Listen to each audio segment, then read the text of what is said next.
Hello hi नमस्कार, आप सुन रहे हैं जागरण पॉडकास्ट का खबरनामा। मैं हूं आपके साथ शताक्षी सिंह। आज तारीख है 23 अक्टूबर की और दिन है सोमवार का। चलिए आपको बताते हैं आज दिन भर की तमाम बड़ी खबरें। सबसे पहली जो खबर है वो है सुप्रीम कोर्ट के एक बयान की। सुप्रीम कोर्ट ने कहा है कि लंबित मामलों को निपटाने और सुनवाई टालने के तरीकों पर अंकुश लगाने के लिए सक्रिय कदम उठाए जाने की तत्काल जरूरत है। जस्टिस एस रविंद्र भट्ट और जस्टिस अरविंद कुमार की पीठ ने शुक्रवार को दिए गए आदेश में जिला और ब्लॉक स्तर की सभी अदालतों को सम्मन की तामील कराने, लिखित बयान दाखिल करने, दलीलों को पूरा करने, याचिका को सुनवाई के लिए स्वीकार या इंकार करने की रिकॉर्डिंग और मामलों के त्वरित निपटारे आदि के निर्देश दिए। पीठ ने 5 साल से ज्यादा समय से लंबित पुराने मामलों की लगातार निगरानी के लिए संबंधित राज्यों के मुख्य न्यायाधीशों द्वारा समितियों के गठन का भी निर्देश दिया।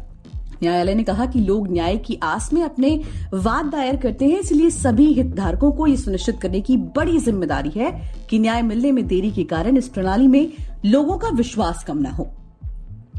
वहीं अमेरिका और ब्रिटेन के कनाडा का समर्थन करने के बीच विदेश मंत्री एस जयशंकर ने रविवार को स्पष्ट कहा कि राजनयिकों की संख्या में समानता का प्रावधान वियना संधि में है और भारत को कनाडाई कर्मचारियों द्वारा घरेलू मामलों में लगातार दखल देने के कारण इस प्रावधान को लागू करना पड़ा।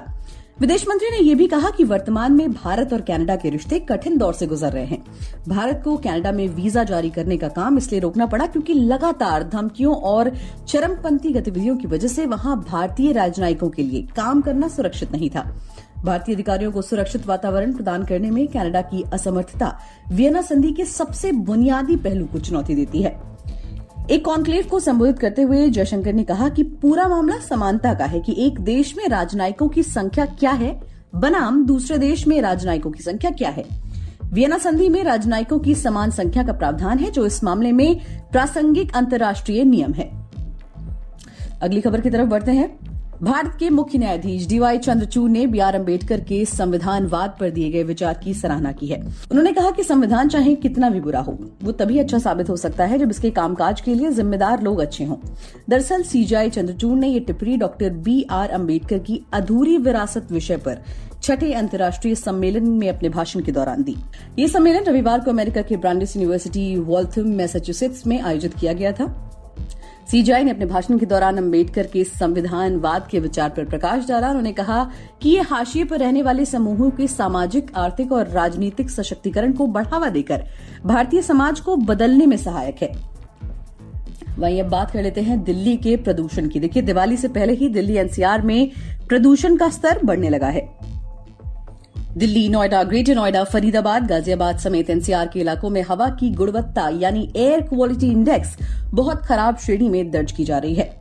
आज यानी सोमवार 23 अक्टूबर को दिल्ली एनसीआर में चारों तरफ धुंध की चादर छाई हुई है। धुंध की वजह से विजिबिलिटी भी काफी कम है। सर्दी के मौसम की शुरुआत से ही दिल्ली एनसीआर में बढ़ता प्रदूषण का स्तर एक बड़ी समस्या है। आसमान में धुंध और स्मॉग की चादर छाने से सब कुछ धुंधला नजर आता है। प्रदूषण से निपटने के लिए एयर क्वालिटी इंडेक्स के आधार पर ग्रेडेड रिस्पांस एक्शन प्लान यानी कि ग्रैप लागू किया जाता है। ग्रैप के 4 स्टेज हैं। बढ़ते प्रदूषण की स्थिति को देखते हुए दिल्ली एनसीआर में अब ग्रैप 1 के साथ ग्रैप 2 की पाबंदियां भी लागू हैं, लेकिन प्रदूषण की स्थिति में सुधार होने की उम्मीद नहीं है। केंद्रीय प्रदूषण नियंत्रण बोर्ड के आंकड़ों के मुताबिक दिल्ली का वायु गुणवत्ता सूचकांक यानी कि AQI रविवार रात 8 बजे 307 दर्ज किया गया। वहीं आज यानी कि सोमवार को सुबह 7 बजे कई इलाकों का एयर क्वालिटी इंडेक्स 300 के पार दर्ज किया गया, जो कि बहुत खराब कैटेगरी में आता है। विदेशी खबरों की बात करते हैं। इजरायल डिफेंस फोर्स ने हिजबुल्ला और हमास पर ताजा हमले किए हैं। आईडीएफ ने कहा कि उसने दक्षिणी लेबनान में हिजबुल्ला के कई ठिकानों पर हमला किया है, जिसमें एक मिलिट्री कंपाउंड और चौकी भी शामिल है, जिसे तबाह कर दिया गया है। इजरायल मिलिट्री के एयरक्राफ्ट ने लेबनान सीमा पर हिजबुल्ला की टेरर सेल को निशाना बनाया है। इसमें हिजबुल्ला को भारी नुकसान हुआ और आतंकवादियों के हथियारों को नष्ट कर दिया गया।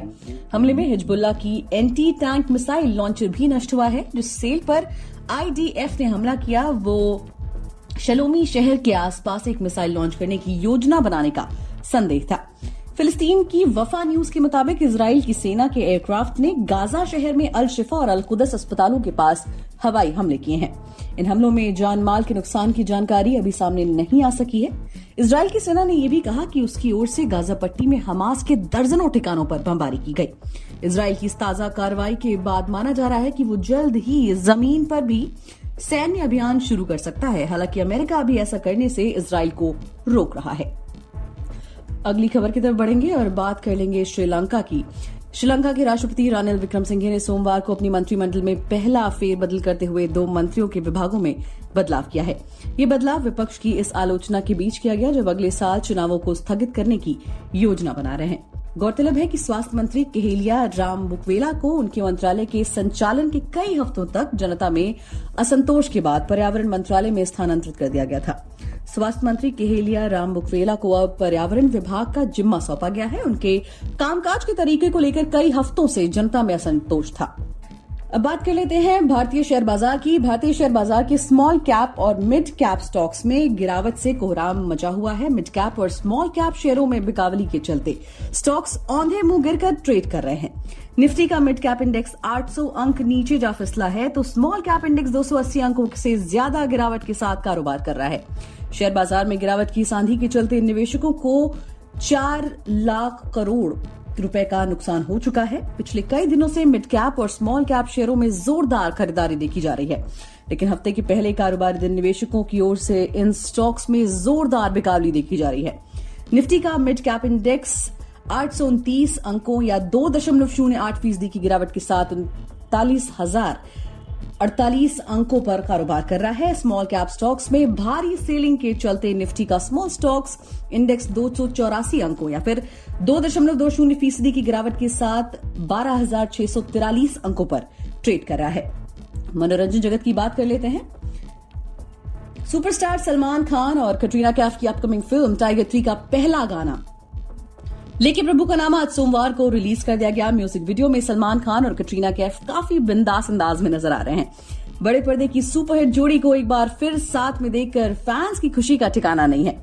बीट्स और म्यूजिक दमदार है और कहा जा सकता है कि ये एक जोरदार डांस नंबर है जिसके लिरिक्स बहुत जल्द ही जुबान पर चढ़ जाएंगे।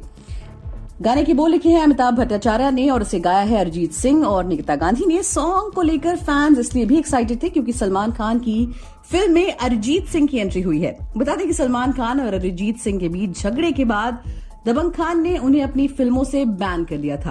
प्रीतम की म्यूजिक से सजे इस गाने पर पब्लिक रिस्पॉन्स जोरदार रहा है और कमेंट सेक्शन में लोग इनकी तारीफों के पुल बांधते नजर आ रहे हैं। खेलजोत की बात करें तो भारत के पूर्व दिग्गज स्पिन गेंदबाज बिशन सिंह बेदी का निधन हो गया। बिशन सिंह ने 77 साल की उम्र में आखिरी सांसें ली। वो काफी लंबे समय से बीमार चल रहे थे। 1970 के दशक में अपनी घूमती गेंदों से बल्लेबाजों को हैरान करने वाले बिशन सिंह ने 22 इंटरनेशनल मैचों में भारतीय टीम की कप्तानी की। उनका इंटरनेशनल करियर 12 साल का रहा और उन्होंने कई मैचों में भारत को अपनी गेंदबाजी के दम पर यादगार जीत दिलाई। भारत के पूर्व महान लेग स्पिनर बिशन सिंह बेदी दुनिया को अलविदा कह गए हैं। बिशन सिंह ने अपने इंटरनेशनल करियर की शुरुआत 1969 में की थी और उन्होंने आखिरी मैच 1979 में खेला। भारत के दिग्गज स्पिनर ने अपने टेस्ट करियर के दौरान कुल 266 विकेट झटके। वहीं उन्होंने भारत की ओर से कुल 10 वनडे मैच भी खेले जिसमें उन्होंने 7 विकेट अपने नाम किए। बिशन ने 1970 के दशक में प्रसन्ना चंद्रशेखर राघवन के साथ मिलकर अपनी घूमती गेंदों से काफी नाम कमाया था। तो दोस्तों आज के लिए फिलहाल इतना ही। देश और दुनिया की तमाम खबरों को जानने के लिए जुड़े रहिए हमारे साथ और सुनते रहिए जागरण खबरनामा।